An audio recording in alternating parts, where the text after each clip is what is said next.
ओम नमः शिवाय। आइए साथियों, हम लोग शिव पुराण के जो पहला अध्याय हम लोगों का हुआ था उसके बाद दूसरे और तीसरे अध्याय की ओर आगे बढ़ते हैं। पहले अध्याय में हमने शौनक जी के साधन विषयक प्रश्न करने पर सूत जी का उन्हें शिव पुराण की उत्कृष्ट महिमा सुनाना। इसके आगे द्वितीय अध्याय की ओर चलते हैं, जिसमें शिव पुराण के श्रवण से देवराज को शिवलोक की प्राप्ति तथा चंचुला का पाप से भय एवं संसार से वैराग्य। श्री शौनक जी ने कहा, महाभाग सूत जी, आप धन्य हैं, परमार्थ तत्व के ज्ञाता हैं। आपने कृपा करके हम लोगों को यह बड़ी अद्भुत एवं दिव्य कथा सुनाई है। भूतल पर इस कथा के समान कल्याण का सर्वश्रेष्ठ साधन दूसरा कोई नहीं है। यह बात हमने आज आपकी कृपा से इस कथा के द्वारा जाना है। सूत जी, कलयुग में इस कथा के द्वारा कौन कौन से पापी शुद्ध होते हैं, उन्हें कृपा पूर्वक बताइए और इस जगत को कृतार्थ कीजिए।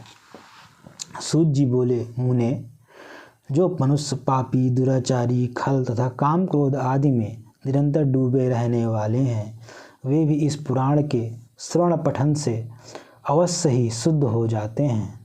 किसी विषय में जानकर मुनि इस प्राचीन इतिहास का उदाहरण दिया करते हैं, जिसके श्रवण मात्र से पापों का पूर्णतः नाश हो जाता है। पहले की बात है, कहीं किरातों के नगर में एक ब्राह्मण रहता था, जो ज्ञान में अत्यंत दुर्बल, दरिद्र, रस बेचने वाला तथा वैदिक धर्म से विमुख था। वह स्नान, संध्या आदि कर्मों से भ्रष्ट हो गया था और वैश्य वृत्ति में तत्पर रहता था। उसका नाम था देवराज। वह अपने ऊपर विश्वास करने वाले लोगों को ठगा करता था। उसने ब्राह्मणों, क्षत्रियों, वैश्यों, शूद्रों तथा दूसरों को भी अनेक बहानों से मारकर उनका धन हड़प लिया था, परंतु उस पापी का थोड़ा सा भी धन कभी धर्म के काम में नहीं लगा था। वह वेश्यागामी तथा सब प्रकार से आचरण भ्रष्ट था। एक दिन घूमता घामता वह दैव योग से प्रतिष्ठानपुर झूसी प्रयाग में जा पहुंचा। वहां उसने एक शिवालय देखा, जहां बहुत से साधु महात्मा एकत्र हुए थे। देवराज उस शिवालय में ठहर गया, किंतु वहां उस ब्राह्मण को ज्वर आ गया। उस ज्वर से उसको बड़ी पीड़ा होने लगी। वहां एक ब्राह्मण देवता शिव पुराण की कथा सुना रहे थे। ज्वर में पड़ा हुआ देवराज ब्राह्मण के मुखारबिंद से निकली हुई उस शिव कथा को निरंतर सुनता रहा। 1 मास के बाद वह ज्वर से अत्यंत पीड़ित होकर चल बसा। यमराज के दूत आए और उसे पासों से बांधकर बलपूर्वक यमपुरी में ले गए। इतने में ही शिवलोक से भगवान शिव के पार्षद गण आ गए। उनके गौर अंग कर्पूर के समान उज्ज्वल थे, हाथ त्रिशूल से शोभित हो रहे थे। उनके संपूर्ण अंग भस्म से उद्भासित थे और रुद्राक्ष की मालाएं उनके शरीर की शोभा बढ़ा रही थीं। वे सब के सब क्रोधपूर्वक यमपुरी में गए और यमराज के दूतों को मार पीट कर बारंबार धमकाकर उन्होंने देवराज को उनके चंगुल से छुड़ा लिया और अत्यंत अद्भुत विमान पर बिठाकर जब वे सुदूत कैलाश जाने को उद्यत हुए, उस समय यमपुरी में बड़ा भारी कोलाहल मच गया। उस कोलाहल को सुनकर धर्मराज अपने भवन से बाहर आए। साक्षात दूसरे रुद्रों के समान प्रतीत होने वाले उन चारों दूतों को देखकर धर्मज्ञ धर्मराज ने उनका विधिपूर्वक पूजन किया और ज्ञान दृष्टि से देखकर सारा वृत्तांत जान लिया।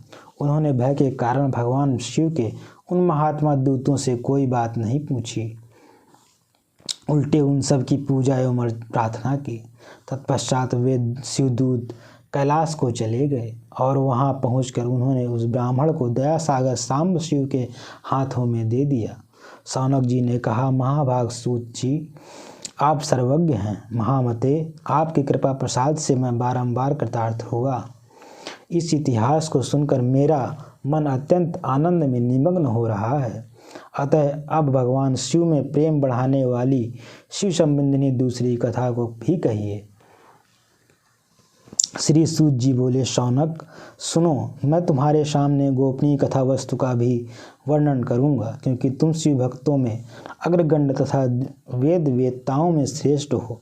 समुद्र के निकटवर्ती प्रदेश में एक वास्कल नामक ग्राम है, जहाँ वैदिक धर्म से विमुख महापापी द्विज निवास करते हैं।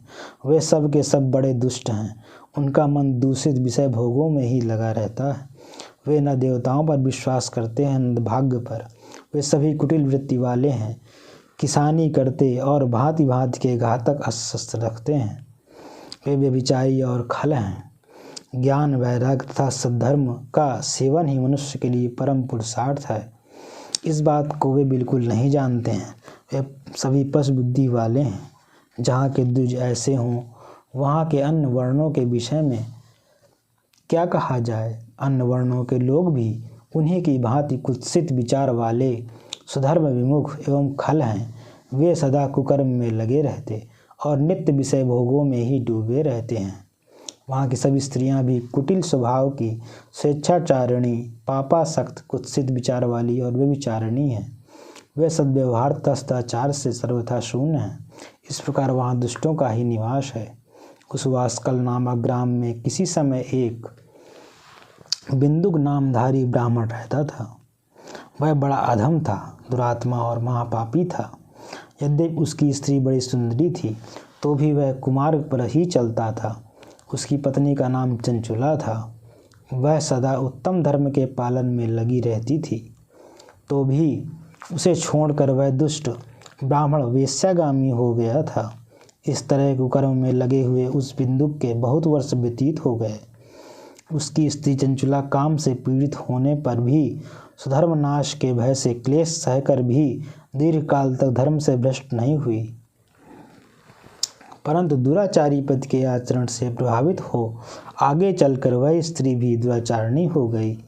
इस तरह दुराचार में डूबे हुए उन मूढ़ चित्त वाले पति पत्नी का बहुत सा समय व्यर्थ बीत गया।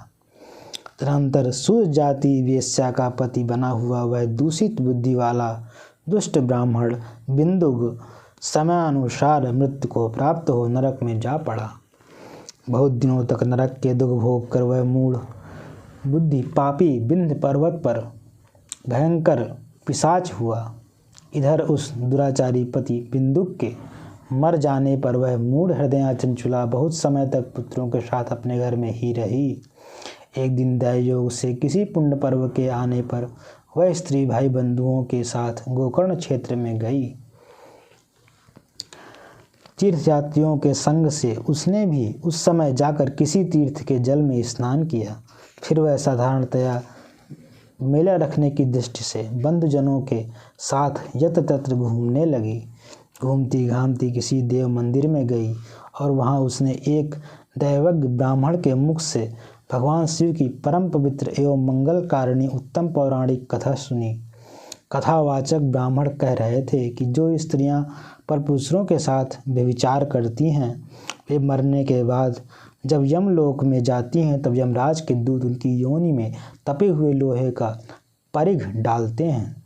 पौराणिक ब्राह्मण के मुख से यह वैराग्य पढ़ाने वाली कथा सुनकर चंचुला भय से व्याकुल होकर वहाँ कांपने लगी। जब कथा समाप्त हुई और सुनने वाले सब लोग वहाँ से बाहर चले गए, तब वह भयभीत नारी एकांत में शिव पुराण की कथा बाँचने वाले उन ब्राह्मण देवता से बोली। चंचुला ने कहा, ब्राह्मण, मैं अपने धर्म को नहीं जानती थी, इसलिए मेरे द्वारा बड़ा दुराचार हुआ है। स्वामिन, मेरे ऊपर अनुपम कृपा करके आप मेरा उद्धार कीजिए। आज आपके वैराग्य रस से ओतप्रोत इस प्रवचन को सुनकर मुझे बड़ा भय लग रहा है। मैं कांप उठी हूँ और मुझे इस संसार से वैराग्य हो गया है। मुझ मूढ़ चित्त वाली पापनी को धिक्कार है। मैं सर्वथा निंदा के योग्य हूँ, कुत्सित विषयों में फंसी हुई हूँ और अपने धर्म से विमुख हो गई हूँ।